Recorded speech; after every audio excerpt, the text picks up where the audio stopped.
Establish a routine to create a sense of stability and control in your life.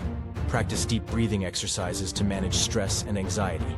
Challenge negative thoughts and replace them with positive ones. Surround yourself with supportive and positive individuals. Take breaks during work or study sessions to maintain focus. Develop a strong sense of self-awareness to understand your emotions. Set boundaries to protect your mental and emotional well-being.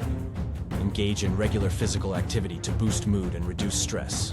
Foster healthy sleep habits for improved cognitive function. Practice forgiveness to release resentment and promote inner peace. Cultivate a sense of humor to cope with life's challenges.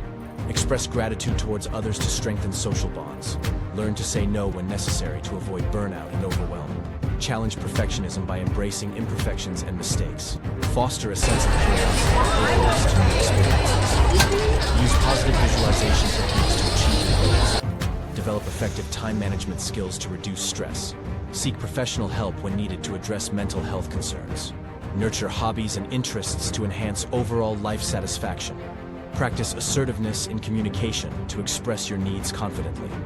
Learn to differentiate between what you can control and what you cannot. Cultivate a support network for times of stress or difficulty. Focus on the present moment to reduce anxiety about the future. Practice self-compassion, treating yourself with kindness and understanding. Engage in activities that bring you joy and fulfillment regularly. Reflect on your values and align your actions with them for a sense of purpose. Practice active problem solving rather than dwelling on problems. Take responsibility for your actions and decisions. Foster a positive mindset by reframing negative situations. Learn to manage and cope with criticism constructively. Practice the art of letting go to release unnecessary burdens. Cultivate resilience by adapting positively to life's challenges. Engage in acts of kindness to boost your mood and well-being. Build and maintain healthy relationships with open communication. Practice effective time management.